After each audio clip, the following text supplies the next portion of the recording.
Welcome to Timelines. I didn't tell you this in the pre-workup show. We had a little tech issues, but I will do your intro post-production. But in the Sounds great.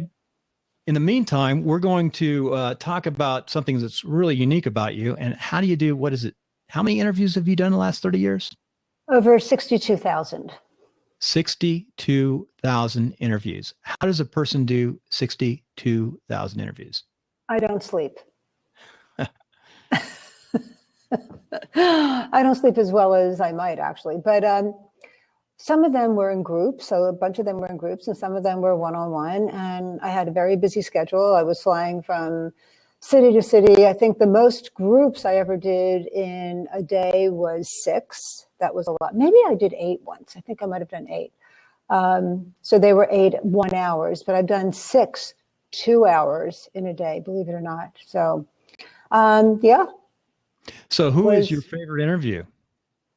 Oh my God, are you kidding me? Oh gosh. Let's see. Put you in the hot seat. Well, I've interviewed some very famous people. I interviewed Stephen Covey. I've interviewed Robert Cialdini. I've interviewed Jack Canfield a number of times recently. I've interviewed Glenn Livingston, my husband, who's probably my favorite for obvious reasons. Who else have I interviewed that was really fantastic? Well, tell us about Jack Canfield. I interviewed Oates of Hall and Oates. Okay. Oh, nice. On the plane. Really well, nowadays, with one of these, you can't see this. Sorry, podcast audience. I'm holding up the Roland RL2, which is nice, and you can plug it in and actually does really nice for field interviews. And it's my backup that I normally have running right now for this show, but we'll work that out. We're using Blab, and we've had nothing but headaches with Blab. And I love Blab. I think it's where everyone should start because it's a lot of fun. See what we're doing here, how interactive this is, and how easy. Generally easy unless you're trying to get really high quality right now, but it does so many things. It's going to put us up on YouTube, things of that nature. Well, let's go back into you. Jack Canfield. I saw your Jack Canfield interview. It popped high. I searched you out and did a little research. And I saw Jack Canfield. How was that interview? And how'd you get it? Oh my gosh. Let's see if I can do it a real quick summary of how this all happened. When I was in my early 20s, I was lucky enough to go to a humanistic psychology convention, and he happened to be running a workshop there. And it was something that was very intriguing to me. And I went. It was a 2-hour workshop, and I loved it. And it helped me identify something about myself that I didn't know. He asked us, who was your favorite fairy tale when you were a kid? And then to tell that story and to see which character in it you were. And it was Snow White, and I was Snow White with the 7 dwarfs. And it was such a big deal that I later came up with a theory that I call Snow White theory, which is a theory of group dynamics and who comes into a group, and all the dwarfs show up, and I have a whole way of dealing with them, the postures they take, what you do with them, how you bring them out. So back in September, a woman here in Manchester was doing a workshop. There were going to be 500 women there, and she had Jack Canfield as the speaker. Now, I haven't seen him in a billion years, right? She was looking for a sponsor for the luncheon. So I raised my hand, and just some crazy things happened. So as it happened, he was doing a retreat, a private retreat at his $6 million house out in Santa Barbara on the Monday and Tuesday before that Friday of the luncheon. And I got an opportunity to go, and I went. And that was the beginning of a connection. And now we're doing work together. So, wow. Yeah, I really like Jack Canfield. His story is good too. He was very persistent, and it took him a long time to get his first book published, right? Which is Chicken Soup for the Soul. I think the main one you hear about it. There may have been some before that, but Chicken Soup for the Soul, I know he took to a lot of publishers. Right. He got lots of no's. Yeah, it took him a while. I don't know the exact number of no's, but I know it was a lot, like 1,000 or something. I can't remember, but it was huge. I don't remember. It was a lot. Mm-hmm. The traditional book publishing business used to work where you had to go through a publisher. Today, you don't necessarily have to go through a publisher. You really don't. Back in the day, yeah. As a matter of fact, if you self-publish, when you show the effort and you've got, a list and all of that, publishers are more interested in working with you. They like when people start by self-publishing. Mm-hmm. Now, you live in New Hampshire, but out west. So what's your, where have you lived? What places? Well, I was born outside of Philadelphia on the New Jersey side, but moved to New York when I was a child and lived there until 12 years ago when my husband and I moved to New Hampshire. We moved after the whole 9/11 thing, blah, blah, blah, blah, blah, lots of things. And we left. And now we're here. So you meant, I thought Santa Barbara, you brought him out to Santa Barbara, Jack Canfield.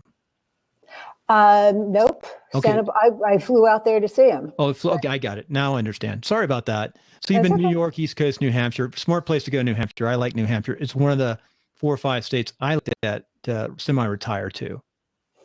And it's great. It's not. People keep telling me to ask you about real estate. What is it about real estate? Is that Jonathan? He's just screwing me up.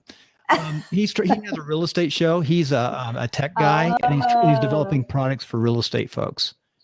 So, excellent. And some good products. He's very good, and he spent a lot of money. And we're developing a real estate podcast that went new and noteworthy a few days ago. Congratulations. Yeah, we've always had a fairly mid-sized real estate company in Central California. And I went back in the military and left it for 5 years. My wife consolidated it, and we tried to expand it into into Nevada. And my wife would rather live in New Hampshire. Well, she likes Nevada too. It's a hard pickup, but her family is from Beverly, Mass. So we're definitely sidetracking. Oh, very nice. You asked about real estate. So anyways, part of the story is my main business is real estate over a period of years, and construction and building. But for the last few years, since I got back out of the military, 9/11 really did change a lot of people's lives. So I'm sure it changed your life too. Yeah. So tremendously. So we're really babbling, but this is about you. So as long as we're on 9/11, what would happen to you on 9/11? Where were you? We had just opened up a focus group facility on Long Island, and I was doing, it's really fun, it's the second time I'm talking about this today. I was running a training program for focus group moderators. My husband was home. He was exercising in front of the TV, and he saw a plane hit the World Trade Center and called me. And that was the beginning of, craziness for quite a while. And we had just opened this facility. It was a major investment. And we stuck it out for 2 years with a $150,000 nut a month. Wow. And people stopped coming to Long Island during that period. People weren't flying. Mm-hmm. I remember. So we shut down. We shut it down. We took a major hit. We lost $2 million. And my husband was sick. We didn't know it. He had Lyme disease. He was having these horrendous headaches. And, we were worried that it was emotional. Who knew, right? Yeah. And so we picked up and we moved to, this was so cool. I have to tell you a crazy thing. He only felt better when he was hiking in the mountains. And do you know why? He got his mind off of the business, I would guess. Because there are natural antibiotics in the evergreens. And so when you're doing that heavy breathing in the hiking, he was breathing that in and his head would clear because the Lyme was going up to his head. And so he would feel better temporarily, and then, it would come back. But he was finally diagnosed in 2008, and he went to an integrative medicine person who diagnosed it, and he'd had it for 10 years, and now it's all gone. So thank goodness he fixed it. But isn't that crazy that hiking would, you would be breathing in natural antibiotics? Who knew? So it was really kind of an interesting. Where I live in Reno, I can relate to that. I live at 5,000 feet. And in the summertime, it gets warm down in the valley, now desert. And in the evening, the smells of Truckee and Tahoe blow into my home at 5,000 feet. I'm up and out of the hill, and you can feel that cool breeze, and you can smell the trees, the evergreens, and the cedar pines, things of that nature. And it's wonderful. It is so nice. I live in a very special place too. We like it a lot. And we hike. We can we can take a walk and hike just out of our backyard. We got creeks, rivers, and streams. Oh, how fabulous! So it's very nice. So good stories, interesting stories. 9/11 affected me tremendously. I was activated that day as a reservist and really could not run a business and go back and forth in between the military. I did fly to Boston 4 months later on a mission, or maybe 2 months later. And I noticed there's 54 people on this 777. It was a big plane. I counted them. Right. Yeah. It was scary. For some reason, I was traumatized by it for a while. And the first time the world was. Well, yeah, right. But I couldn't get myself to go on an airplane, and to do my work, I had to fly because I would do focus groups all over the world. And I remember the first time I got on a plane, I had to go to Chicago, and Glenn came with me. He came with me. I took a Xanax. He came with me. He said he was going to protect me. He checked all the seats to make sure there were no nefarious looking people. And then I was fine. And I started flying again. But that first time I was terrified. I was just traumatized. So with that, we're going to go to a break, and then we're going to come back and talk about your business and your life and success principles. Thank you.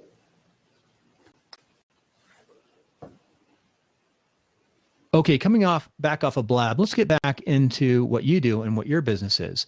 So Sharon, tell us a little bit about your business and exactly what you do and what you provide. Okay, so my husband and I created a program called Coach Certification Alliance. You can get there at coachcertificationalliance.com. And what we do is we take our experience in working with people. We both have PhDs in psychology. He did a lot of therapy. I did a lot of focus groups and one-on-ones. And we created a way for people to learn how to do coaching. And they become certified professional coaches with a specialty in a particular thing. So we do personal coaching. We have executive coaching, business coaching. We just added a spiritual coaching track. So over the last several years, we've put hundreds of people through the program, and it's kind of our way of giving back. We don't have children. This has been our baby. We feel like we created this huge family community of coaches who refer to each other, who work together really, really well. They practice with each other. We have a remote program. We have an in-person program. We just finished one last week where we had people here doing a 5-day immersion. It's so exciting. It's so satisfying. It's work we love to do. So what makes a good coach in your opinion? What makes a good coach? So someone who listens intensely, intuitively for what's really happening, someone who can help the client articulate their goals and what's kept them from getting there up until now, someone who knows how to have their client talk about what their strengths are so that they can leverage them. And then when they fall and they stumble on the way to the goal, to have a bag full of tricks to help them get around, through, over that obstacle, so they continue on to their strengths and their goal.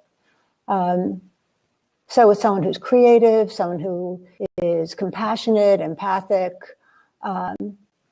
and facile. They have to be facile with their creativity and problem solving. Now, when I think, sounds very good. It sounds really good. In fact, a good real estate broker or agent could probably fit that same design because they are a coach to help people get into that home.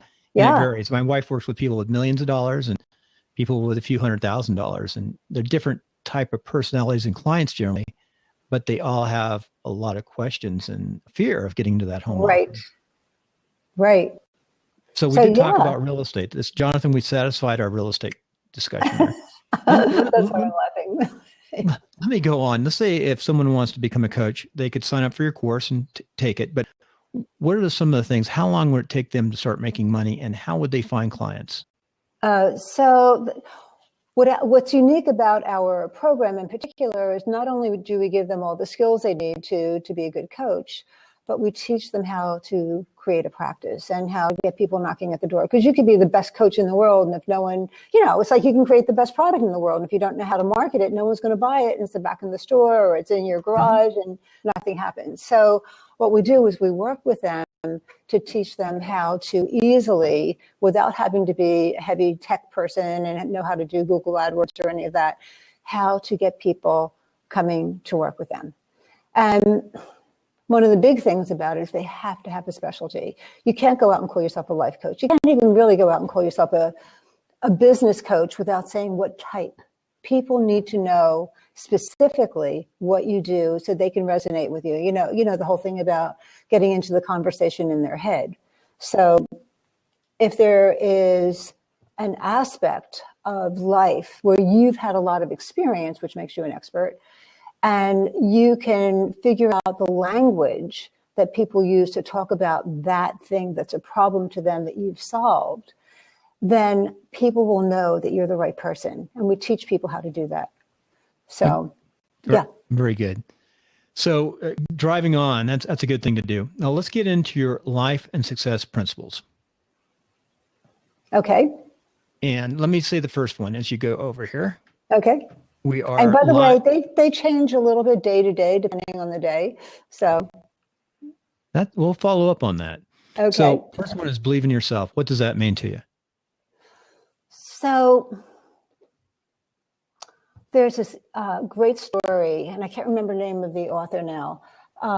This woman went to college. She wanted to be a writer, and she got in on a scholarship. And her first year in college, her advisor took her by the hand and said, listen, you're a lousy writer. Now, I'm going to let you keep your scholarship only if you promise me that you will change your major. And she was horrified, but she didn't want to lose her scholarship, and she changed her major.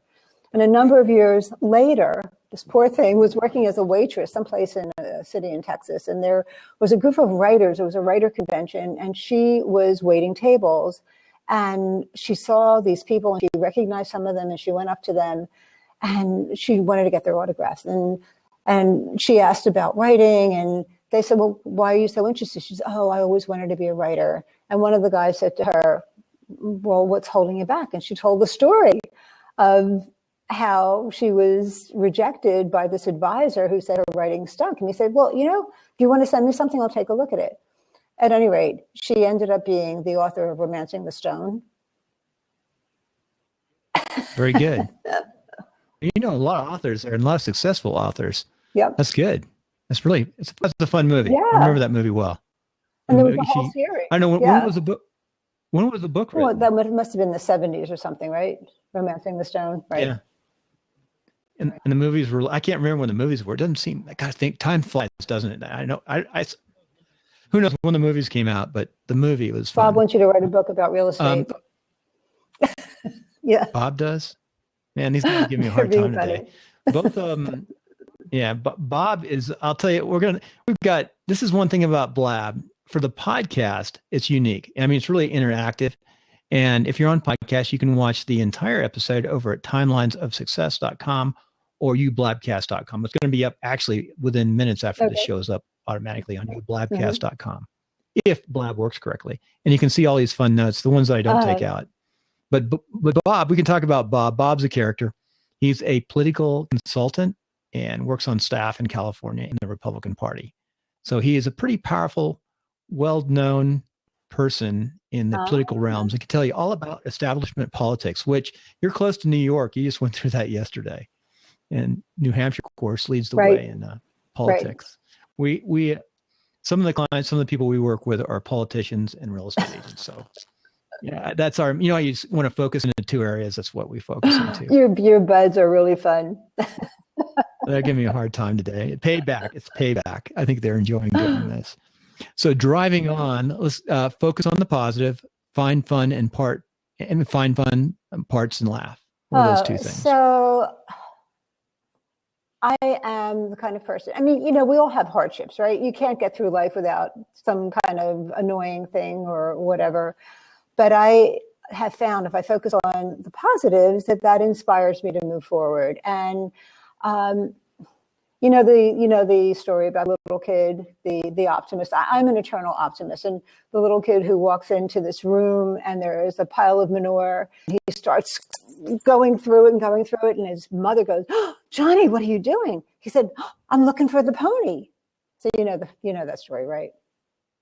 Right. So it's a good story. I'm always looking for the pony. I figure no matter what it is, there's an opportunity here, and. Yeah.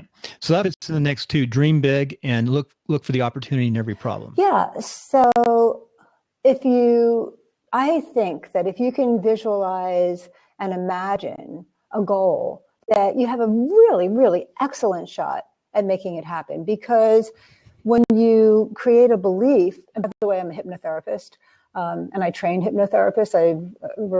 That's one of my hobbies that I've done, but I do hypnotherapy for clients as well. If you can create a belief about yourself, a belief about what you can do, you start finding evidence to prove it.